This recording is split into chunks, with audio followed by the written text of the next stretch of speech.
Assalamualaikum viewers. First of all, I would like to introduce myself. My name is Ramsha Rafiq and I'm going to tell you about glycolysis.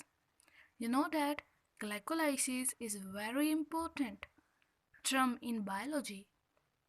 So, let's start. सब में पहले तो हमें ये पता होना चाहिए कि रिस्पायरेशन 2 टाइप्स की होती हैं. एक होती है एनएरोबिक रिस्पायरेशन और एक होती है एरोबिक. एनएरोबिक हम उस सिचुएशन में कहते हैं जब in the presence of oxygen हो तो एरोबिक होती है. अगर ऑक्सीजन मौजूद है तो वो एरोबिक होती है.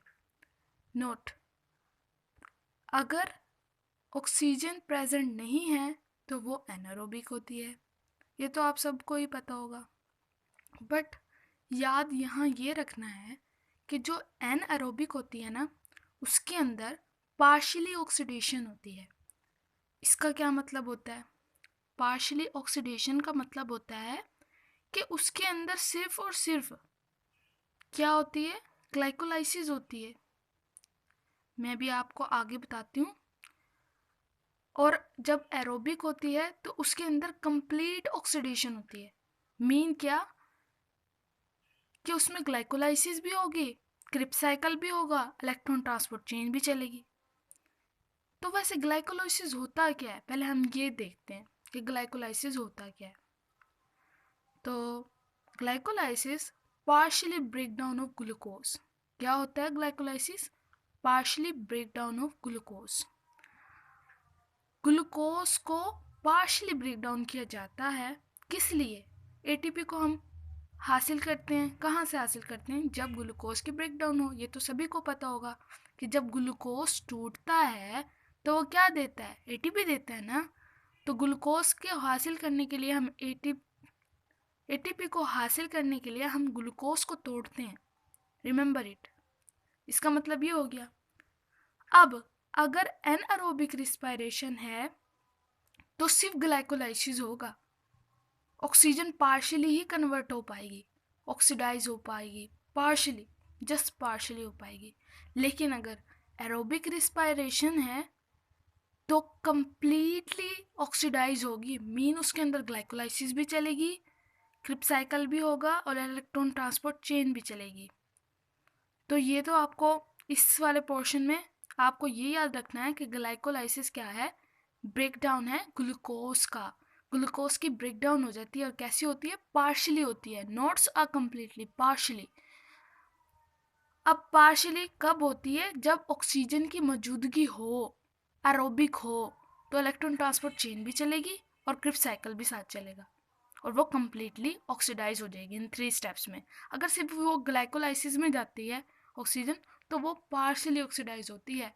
तो ये ऐसे सवाल हमें इंट्री टेस्ट में पूछे जाते हैं. तो रिमेंबर इट. फिर दूसरा आ जाता है कि ये कहाँ होती है ग्लाइकोलाइसिस. ठीक है, और ये किन किन ऑर्गेनिज्म में होगी. अब हमें पता है ग्लाइकोलाइसिस होती क्या है. ग्लाइकोलाइसिस में हमें एनर्जी मिलती है कि ग्लूकोज ने टूटना है और एटीपी देनी है. एटीपी क्या है? Adenosine try phosphate. यही है ना एटीपी. तो एटीपी से क्या है? एक्चुअली एनर्जी है. तो हम ग्लूकोज को एनर्जी के लिए तोड़ रहे हैं ना. तो एनर्जी हर ऑर्गेनिज्म को चाहिए, चाहे वो फंजाई है, चाहे वो बैक्टीरिया है, चाहे वो एनिमल्स है, चाहे वो प्लांट्स हैं. each and every organism require ATP production. जिंदा रहने के लिए एटीपी तो सबको चाहिए. तो तमाम ऑर्गेनिजम्स में ग्लाइकोलाइसिस होगा. Remember it. तमाम ऑर्गेनिजम्स में. और सेल के किस हिस्से में ग्लाइकोलाइसिस होती है? तो साइटोप्लाज्म में ग्लाइकोलाइसिस होती है. सेल के ग्लाइकोलाइसिस, सेल की जो ग्लाइकोलाइसिस है वो कहाँ होती है? साइटोप्लाज्म में होती है. एंड देन अब हमने ग्लाइकोलाइसिस पता है, हमने ग्लूकोज तोड़ना है. अब हम कहाँ कहाँ से ग्लूकोज को तोड़ सकते हैं? अब इसकी बात कर लेते हैं. You know that starch, starch है क्या? स्टार्च पॉलीमर है ग्लूकोज का। इसका मीन क्या होता है पॉलीमर? के छोटी छोटी चीज़ें मिलके एक बड़ी चीज़ बना दें। तो छोटी छोटी चीज़ें क्या हो गई? वो ग्लूकोज, यानी ग्लूकोज ग्लूकोज ग्लूकोज मिलेंगे साथ, एक चेन बनेगी और वो स्टार्च कहलाती है। ठीक है, अब जब स्टार्च है तो स्टार्च से हमें ग्लूकोज मिल सकता है, स्टार्च टूट भी तो सकता है ना। उसकी अगर हम स्टार्च की कैटाबोलिज्म करवा दें, कैटाबोलिज्म क्या है, क्या प्रोसेस है कि ब्रेक डाउन करवा दें हम किसी पॉलीमर की, वो अपने मोनोमर में कन्वर्ट हो जाएगा। तो इसी तरह स्टार्च से हमें ग्लूकोज मिल सकती है। And second, it's very popular sucrose. ये इन्वर्टेज एक एंजाइम का नाम है। इसकी मौजूदगी से ये क्या कर देगा? ग्लूकोज और फ्रक्टोज में कन्वर्ट हो जाएगा। अब यहाँ एक बात याद रखने की ये है कि एक तो सुक्रोज से जब ग्लूकोज और फ्रक्टोज बनता है, ग्लूकोज एक और फ्रक्टोज दोनों ही 6 कार्बन कंपाउंड है और ये एंजाइम की वजह से कन्वर्ट होते हैं। एंजाइम का नाम क्या है? इन्वर्टेज है। तो अब ये 6 कंपाउंड है ना फ्रक्टोज और ये, तो हम ये क्यों नहीं कहते कि फ्रुक्टोज जाता है ग्लाइकोलाइसिस में? हम ग्लाइकोजन, ग्लूकोज तो जाता है, ये फ्रुक्टोज भी तो जा सकता है, दोनों ही 6 कार्बन कंपाउंड है। तो एक्चुअली होता ये है कि दोनों ही ग्लाइकोलाइसिस कर सकते हैं, रिमेंबर इट, दोनों ही करेंगे।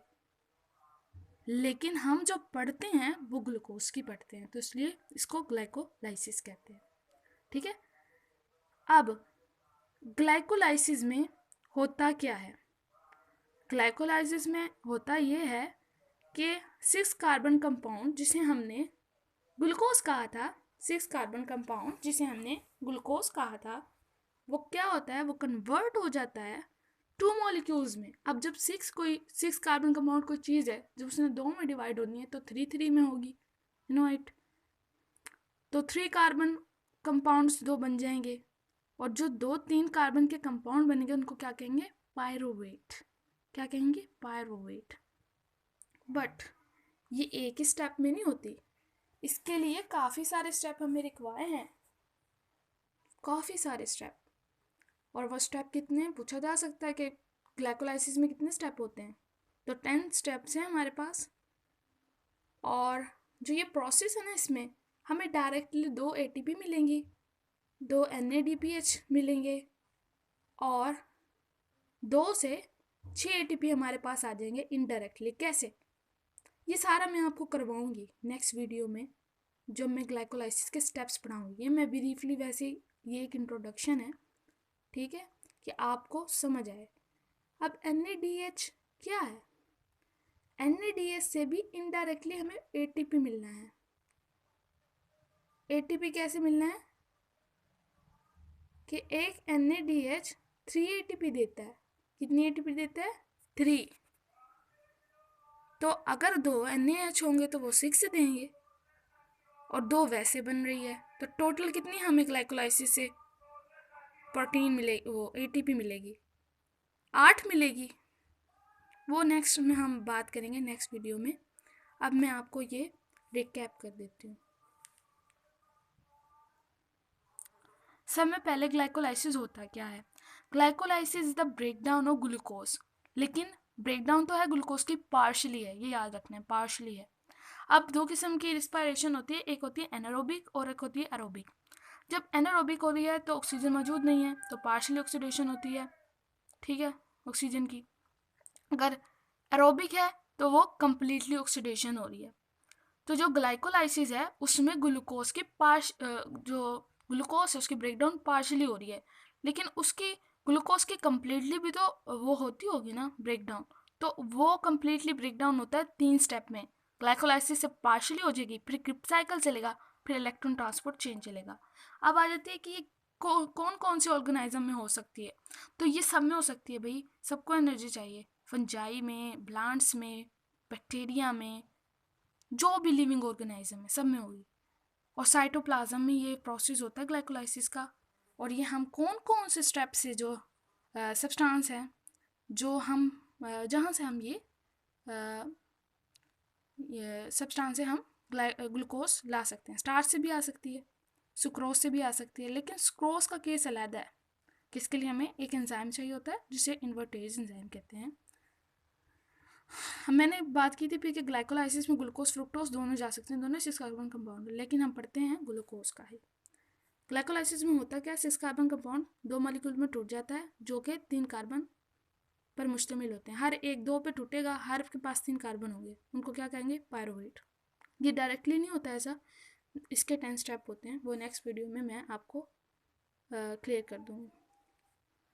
अब इस प्रोसेस में होता क्या है, 2 ATP बनेंगे हमारे पास, 2 NADH2 बनेंगे, और जो ATP हैं 2 डायरेक्टली बनेंगी, उनको हम सबस्ट्रेट लेवल आगे बताऊंगी, सबस्ट्रेट लेवल फॉस्फोरिलेशन कहेंगे। और जो NADH बने हैं, हर एक NADH, आपने फिलहाल अभी ये याद करना है कि NADH2, हर NADH2 3 ATP देता है इनडायरेक्टली, और ये कब देगा, इलेक्ट्रॉन ट्रांसपोर्ट चेन हम जब पढ़ेंगे तब देगा।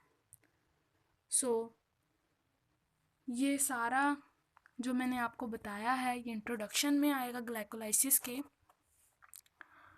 तो आपने ये सारा इसी तरीके से नोट कर लेना है, इसको पॉइंट्स याद रखने हैं, क्योंकि ये MCQs के तौर पे आपको बोर्ड एग्ज़ाम में भी पूछा जा सकता है, और इसके अलावा एंट्री टेस्ट की तैयारी में ऐसे क्वेश्चंस आते हैं।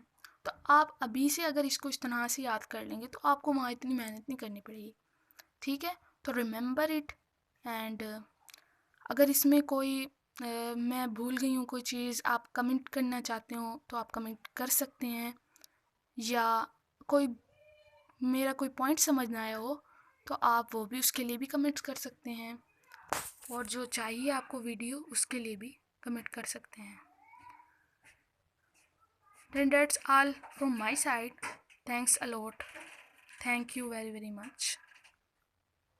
और वीडियो को लाइक ज़रूर कीजिएगा और कमेंट